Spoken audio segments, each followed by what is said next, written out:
So welcome. Okay, now let's talk about the lumbricals muscles. Lumbricals. Okay. So let's talk about the lumbricals. Okay. So lumbricals, they are the intrinsic muscle of hand. Okay. So lumbricals are the intrinsic muscle of hand. Intrinsic muscle of hand. We are discussing the intrinsic group of muscles of hand. Okay, so lumbricals is also the intrinsic muscle of hand. So now look here. So lumbricals, why they are called lumbricals? Because they are worm like.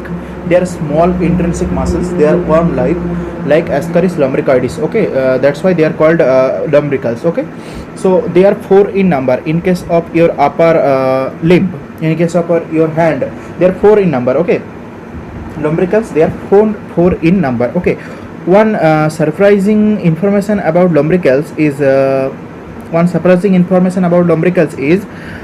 it is originating it is originating from tendon. Okay, and also inserting into a tendon. Lumbricals muscles originating on a tendon, originating from a tendon. Okay, and also they inserting into the tendon. Okay, so originating from a tendon and also inserting into a tendon. Okay, and one thing, so I want to add here, already you can understand that the lumbricals muscles, there is no bony attachment of lumbricals muscles. Okay, lumbricals, it is originating from a tendon and also inserting into a tendon. Okay, so no bony attachment for lumbricals. Okay, so lumbricals, they are intrinsic muscle of hand. I already discussed this lumbricals. So intrinsic muscle of hand, they are 4 in number. Okay, so originating from a tendon and inserting into a tendon. Okay, no bony attachment to lumbricals. Okay, so now look here, the insertion, origin of lumbricals and their nerve supply and action. Okay, so look here. So first I want to show you some atlas images about lumbricals, and then I'll write the note. Okay, so look here.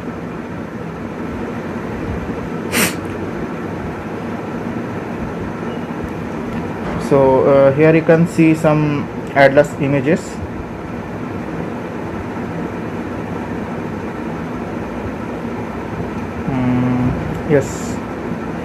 Yes, look at this image. Okay, so look at this image. First go through an atlas image and then these images.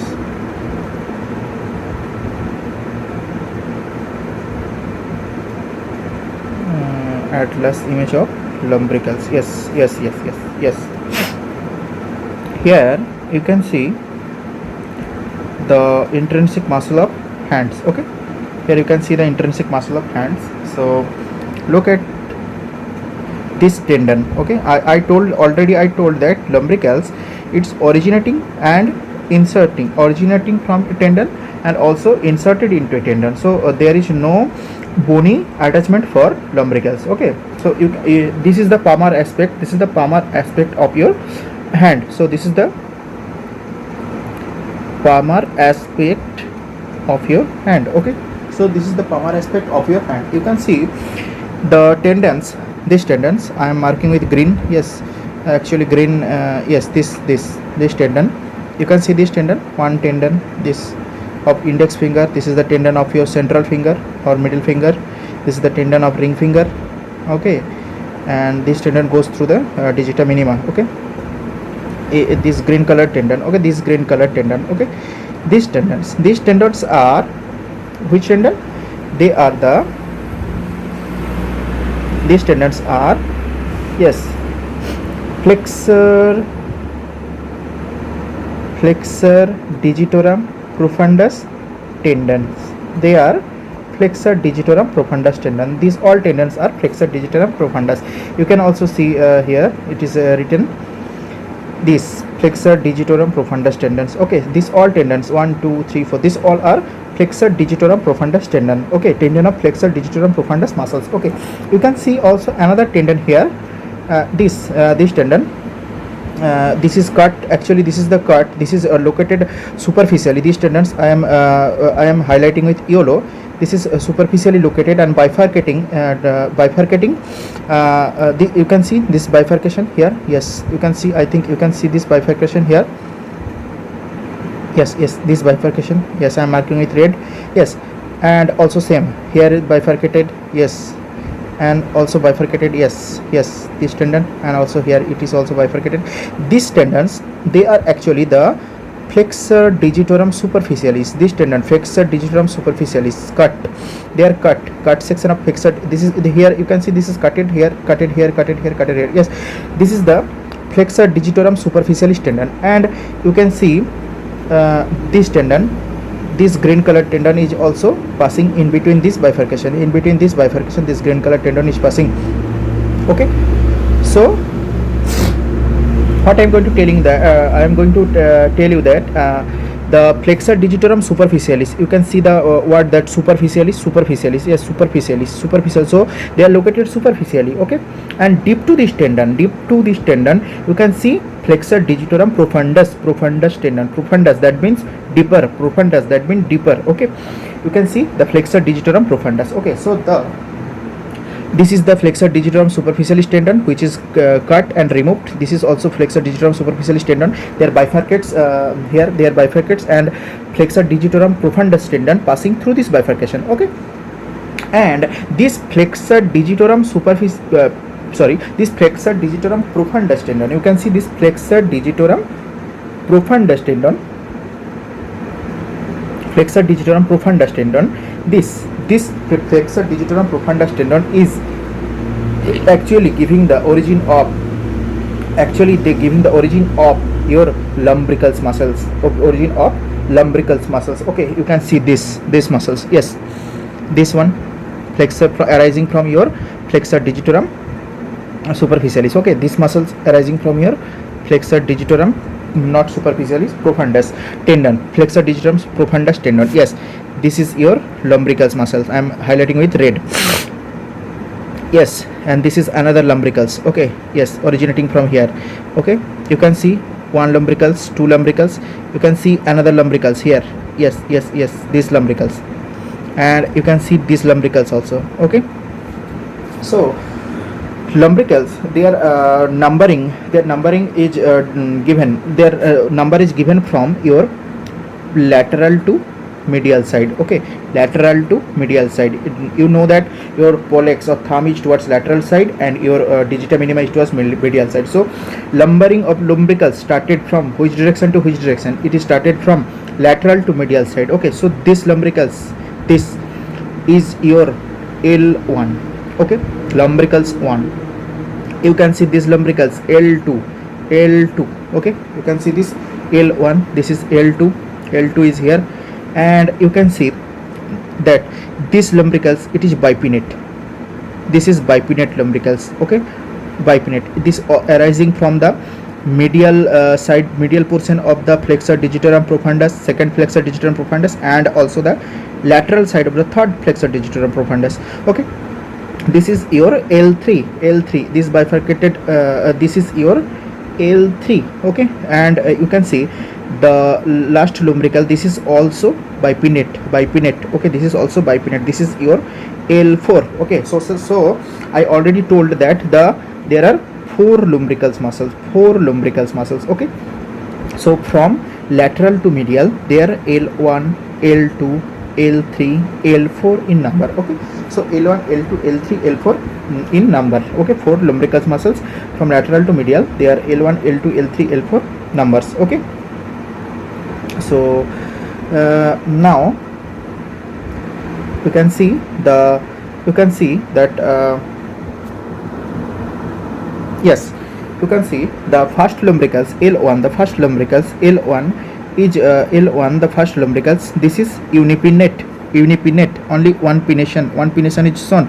This is unipinnate and arising lateral aspect of the first FDP tendon. Okay, so this is unipinnate. And the lumbrical 2 L2, this is also unipinnate. If this is also unipinnate. Okay, and you can see the L3 and L4. Okay, I am erasing all the things. Okay, you can see now more clear the original diagram. So I already told the 4 lumbricals are there. Okay, they all are arising from your FDP tendon. They all are arising from your FDP tendon. You can see they all are arising your FDP tendon. Okay, so this is your first lumbricals. Okay, this is your first lumbricals. You can see I am highlighting with red. This is your first lumbricals. I am marking L1. Okay, then this is your second lumbricals. Okay, this is second lumbricals. I am marking L2, and you can see this third lumbrical. Yes, this is bipinnate. Okay, arising from 2 tendons. This is arising from 2 tendons. This is bipinnate. Okay, arising from 2 tendon. And also L4 is also arising from 2 tendon. This is also bipinnate. Okay, so lumbricals are 4 in numbers. Okay, so L1 and L2 they are unipinnate. But L3 lumbricals and L4 lumbricals, they are what? They are, I am writing L3 and L4, they are bipinnate. Okay, so they are bipinnate. Also here I am going to discuss about the nerve supplies also here. A little bit about the nerve supply. I already told I will write all things in notes, don't worry. So the unipinnate lumbricals or L1 and L2, this L1 and L2 lumbricals, this is L3 bipinnate and L4 bipinnate. Okay, so L1 is unipinnate, L2 is also unipinnate, L3 is bipinnate, and L4 bipinnate. Okay, so L1 and L2, this unipinnate lumbricals, L1 and L2, this unipinnate lumbricals, they are supplied by which nerve? Can you tell me? Yes, median nerve. They are supplied by median nerve. Okay, so and this heavy lumbricals L3 and L4, they are bipinnate, so they are little bit heavy. Okay, so they are supplied by which nerve? They are supplied by the ulnar nerve. They are supplied by ulnar nerve. So you can see that the L1 and L2 lumbricals, they are supplied by median nerve. Okay, L3 and L4 lumbricals, they are supplied by ulnar nerve. Okay, all right. Now insertion of lumbricals. Here you can see the palmar aspect. Here you can see the palmar aspect. This all are the palmar aspect. This is the palmar aspect. You can see here this lumbricals are arising in the palmar aspect, and then they are going towards the dorsal aspect. They are going towards the dorsal aspects through the web spaces. Yes, this is the web spaces that's been in between 2 fingers, space in between 2 fingers. Okay, lumbricals are arising in your flexor tendons, flexor digitorum profundus. They are arising from your flexor digitorum profundus, and then they are totally then they are totally they change their directions. Okay, then they change their directions and they totally goes into your dorsum of hand. Okay, dorsum of hand, and then they inserted into the dorsal aspect of hand. And where of the dorsal aspect? There is dorsal digital expansion. Okay, dorsal digital expansion. I will tell you what is dorsal digital expansion. Okay, so lumbricals, this is arising from which tendons? Flexor digitorum profundus. Okay, and this is arising from the flexor component. Okay, the palmar aspect of your hand, and then they crossing the finger through the web spaces. Okay, they crossing finger through the web spaces, and totally goes to the dorsum of the hand, totally opposite side of the hand, and then they are inserted into the dorsal digital expansion. What is dorsal digital expansion? This is nothing but the expansion of extensor tendons, I'll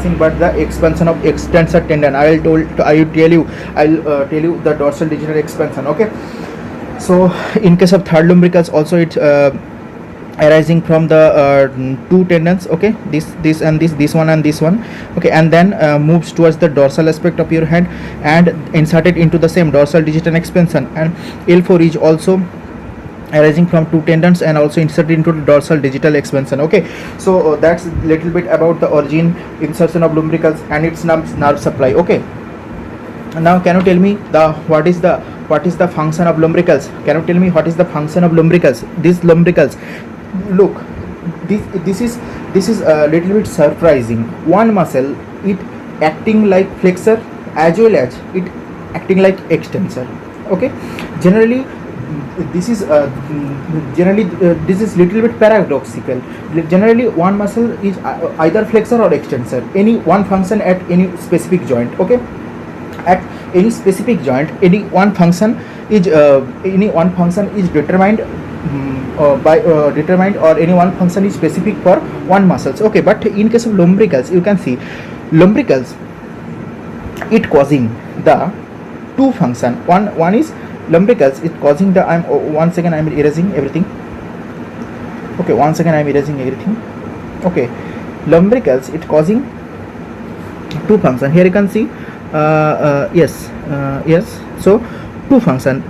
First of all, they are originating from your flexor tendon, flexor digitorum profundus tendon, okay. Flexor digitorum profundus tendon, this is flexor digitorum superficialis tendon, okay. So lumbricals is originating from flexor digitorum profundus tendon, okay. And here lumbricals first causing the flexion of metacarpophalangeus joint, yes, flexion of metacarpophalangeus joint, okay. And it inserted where? Inserted into dorsal digital expansion of your dorsum of hand, okay. Now also second action of lumbrical muscles is the extension of interphalangeus joint, IP joint.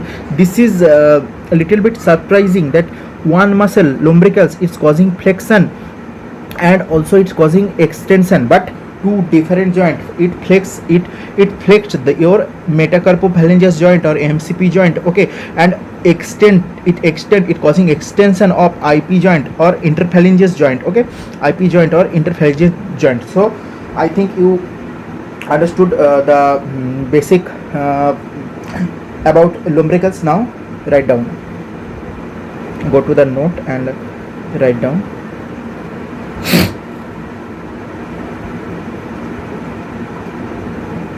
Yes, so now you can see I am drawing the schematic representation of hand. I'm drawing the schematic representation of hand, okay. So you can see this is your hand, this is your palm or pollex according to the language of anatomy. Index finger, central finger, middle finger, ring finger, digita minima, okay. So sorry. So now I am drawing, this is the palmar aspect, okay. So now I am drawing the, now I am going to draw the, yes, the tendon of, actually tendons are denoted with green in anatomy generally. This tendon of flexor digitorum profundus, flexor digitorum superficialis tendon, they are actually located superficially to flexor digitorum profundus, okay. You can see all the tendons now, okay. So now lumbricals, they are, this is your lateral side, don't without any doubt, and this is your medial side, okay. So the lumbrical one, L1, is originating from flexor digitorum profundus tendon, FDP tendon. These all are FDP tendon, flexor digitorum profundus tendon. Okay, and then lumbricals originating from here and then totally passing through web space and goes behind the finger into the dorsum of your finger, goes totally behind the finger into the dorsum of dorsal aspect of your finger and inserted into dorsal digital expansion and inserted into where? Dorsal digital expansion. Okay, this is L1. Okay, now you can see the L2 is also originating from here into the lateral aspect of this FDP tendon, and then again it goes to the dorsum of your hand through web space. Okay, now this is L2. Okay, so this is I am writing here, yes, this is your L2, this is your L1. Now you can see I am changing the color. Yes, you can see this is your L3, third lumbricals. Okay, this is your L3 or third lumbricals. It is actually same, it is also passing through the web space into the dorsum of your finger and attached with dorsal digital expansion. And last one, this is also bipinnate lumbrical, same theory, passing through the web spaces. Okay, so this is what L3 and L4. You can see the L1 and L2, they are unipinnate.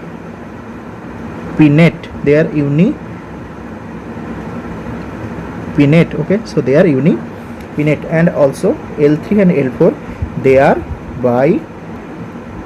bipinnate. Okay, and also write down the nerve supply. You know that in this direction and in this direction is your median nerve, and this is ulnar nerve. Okay, so median nerve, they supply L1 and L2. Okay, they supply L1 and this.